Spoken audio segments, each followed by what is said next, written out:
Olá para você, telespectador da TV Cidade. Nós estamos chegando mais uma semana até a sua casa com o programa Papo Saudável, que tem como objetivo levar até o telespectador esclarecimentos das mais diversas áreas da saúde. Hoje nós vamos falar um pouquinho sobre oftalmologia. Para isso, recebemos no nosso programa o Dr.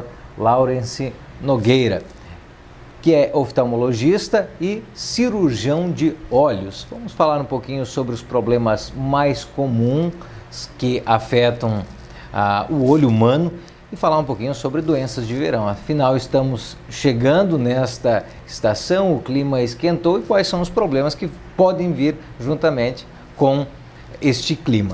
Em primeiro lugar, doutor, seja bem-vindo ao nosso programa Papo Saudável. Obrigado. Com certeza nós temos um universo muito grande para explorar dentro da oftalmologia. Claro. E não vai ser nesse programa que nós vamos explorar todos eles. Mas nós estamos chegando no verão e com certeza o nosso telespectador em casa já notou a mudança de temperatura, os hábitos também mudam. Juntamente com essa mudança de temperatura, mudanças de hábitos, pode aparecer algumas patologias, falando nesse caso específico, patologias na área da oftalmologia? Sim, com certeza. No verão, existe uma mudança do clima, o clima fica mais quente, né? As pessoas nos seus ambientes de trabalho, nos seus lares, muitas vezes nos automóveis também, começam a usar mais o ar-condicionado. O ar-condicionado, ele tem a característica de deixar o ambiente mais seco, né? Isso, a longo prazo, pode causar sintomas como irritação, olho vermelho, ardência, né, um cansaço maior na leitura, né? E nesses casos é interessante se tratar esses sintomas, embora não seja um sintoma grave, mas é interessante. Não é uma patologia em si, são algumas alterações Começa como alguns sintomas leves, mas leves. Se não for tratado, a pessoa pode chegar a desenvolver o que se chama de síndrome do olho seco. Né? Síndrome do olho seco. Que é essa sim é uma patologia que está sendo cada vez mais diagnosticada, a sua importância está sendo cada vez maior, né? Justamente por essa mudança de hábitos. Né? As próprias mudanças climáticas do planeta, né, estão contribuindo para isso. Né? A gente está notando que o ambiente até na nossa cidade está se tornando seco, mais seco do que era algum tempo atrás. E é uma patologia assim que pode levar até a lesões na córnea, né? Que é a parte mais da frente do olho. Né? Então, é importante evitar que se chegue a esse ponto, né? Até para evitar problemas no dia a dia das pessoas.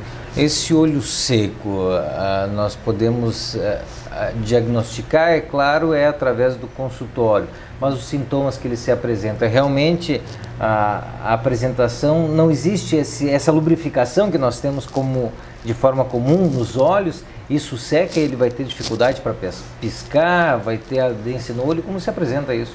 Pode se manifestar dessa maneira, né? E uma outra maneira inusitada é que a pessoa pode ter um lacrimejamento.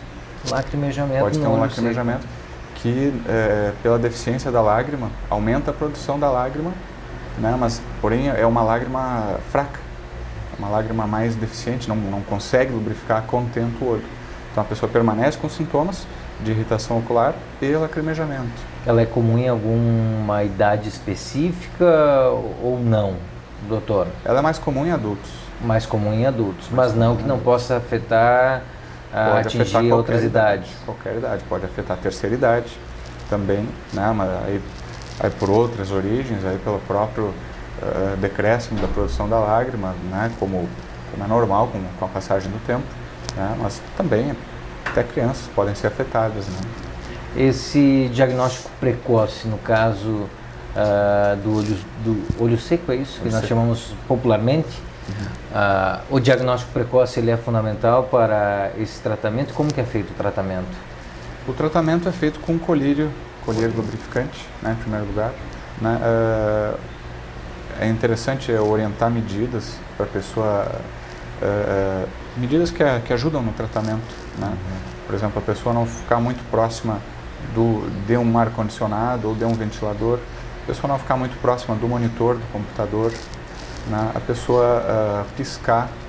É muito comum a pessoa que trabalha na frente do computador o dia inteiro, essa pessoa esquece de piscar, ela se concentra no que ela está fazendo, ela esquece de piscar. Então a pessoa tem que se lembrar disso, é importante. Se a pessoa trabalha ao ar livre, é muito importante o uso de óculos de sol de boa procedência, né? Não de camelô. Essa é uma questão importante. O óculos de sol, ele protege os olhos do cidadão, mas ele precisa ser um óculos original, nós colocamos aqui com procedência, isso é importante, muitas vezes não se leva em conta. Sim. Por que tem que ter procedência? Porque é o óculos que tem proteção ultravioleta. Não importa a marca, só pode, né? Isso não é relevante. O que importa é que a pessoa adquira o óculos que tenha proteção ultravioleta, né? No mínimo uns 95%. Né? E a cor da lente também é importante. A pessoa não deve usar lentes de cores esdrúxulas, a pessoa tem que usar uma lente ou verde escuro, ou marrom escuro, ou cinza escuro. As lojas especializadas nisso têm o aparelho que mede essa capacidade de filtragem do ultravioleta? Tem, exatamente. Nós falamos em colírio, que é um dos tratamentos usados quando se tem o olho seco. E nós não poderíamos deixar de falar aqui, doutor, da automedicação, principalmente quando a pessoa tem algum tipo de sintoma, vai até a farmácia e compra um colírio e passa no olho. Esse pode ser um momento grave da doença estar se proliferando e esse medicamento não se encaixar com o perfil dela. A automedicação acontece muito nesse sentido? Acontece muito. Isso é um perigo grande. É um perigo, com certeza. As pessoas ainda têm o hábito de procurar uma farmácia, normalmente a farmácia indica aquele tradicional colírio do frasco azul, tem várias marcas, né? Aquele colírio é antigo. Claro. Né? E aquele colírio, o que faz aquele colírio? Aquele colírio ele serve para branquear o olho. A pessoa está com o olho vermelho, seja por qualquer razão, a pessoa passa aquele colírio, o olho branqueia, né? E a pessoa tem uma ilusão que está melhorando. Não está melhorando, é um efeito cosmético. Né? Então a pessoa, na verdade, ela não pode se contentar com isso. A pessoa, na verdade, ela está escondendo, maquiando sintomas para... Está maquiando sintomas, está empurrando para frente a solução definitiva do problema. Né? Só o profissional vai poder examinar e ver efetivamente o que está acontecendo e indicar o tratamento adequado. No verão, existe uma impressão, não sei se é impressão ou se é realidade, nós justamente fazemos esse tipo de programa para tirar as dúvidas com os profissionais da área da saúde, mas parece que existe uma maior incidência de casos de conjuntivite. Isso é realidade? Se percebe nos consultórios ou não, doutor? É verdade. Isso acontece realmente no verão, aumenta bastante a incidência de conjuntivites, né, em todas as idades, né? Principalmente a conjuntivite de origem bacteriana. A conjuntivite, vamos dizer assim, basicamente tu pode ter 3 origens. Pode ter a bactéria, pode ter o vírus, pode ter uma irritação, que dá um sintoma ali parecido. Né? A mais comum é causada por bactéria. Né? E é uma conjuntivite que se pega através das mãos. Então por isso que os oftalmologistas sempre orientam jamais coçar os olhos, porque muitas vezes é ali distraidamente, a pessoa não está nem notando, passou a mão no olho, pode estar fazendo contágio. Né? Porém, a conjuntivite mais grave do ponto de vista de até consequências é a causada por vírus. Né? Então, nessa conjuntivite, a pessoa vai ter uma irritação dos olhos muito maior, né? E a pessoa pode ter lesões na córnea, essas lesões podem prejudicar a visão, muitas vezes até definitivamente. A forma de contágio é a mesma, através das mãos. Através das mãos. Né? Os sintomas são um pouco diferentes. Né? São um pouco diferentes. Um pouco diferentes. Conjuntivite causada por bactéria vai ter aquela secreção mais espessa, olho vermelho. É a mais comum, né? De bactérias é a mais comum. É a mais comum e é fácil de tratar. Né? Se usa um colírio à base de antibiótico, poucos dias a pessoa está boa. Existe aquelas situações que são apresentadas, o filho está com conjuntivite, não foi tratado, não foram tomados os cuidados, daqui uma semana a família pode estar infectada? Pode, com certeza. Né? Então, por isso é muito importante, em primeiro lugar, os familiares não coçar os seus próprios olhos, né? Separar as toalhas, separar almofadas, separar travesseiros, né?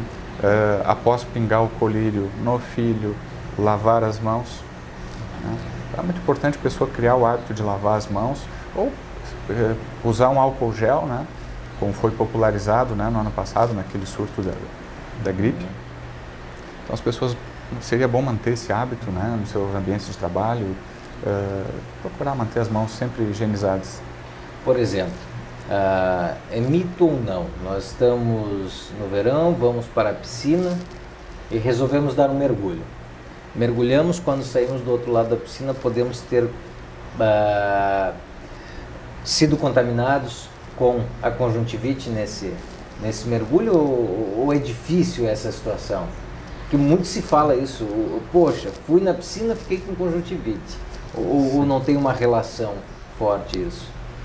É possível acontecer se é principalmente se é uma piscina pública, frequentada por... né? Ou frequentada por um grande número de pessoas, né? Vai haver bactérias nessa água ou vírus, mesmo usando cloro, né? Talvez um determinado dia não tenha sido colocado aquela quantidade ideal de cloro. Pode haver contágio, com certeza é possível sim que isso aconteça.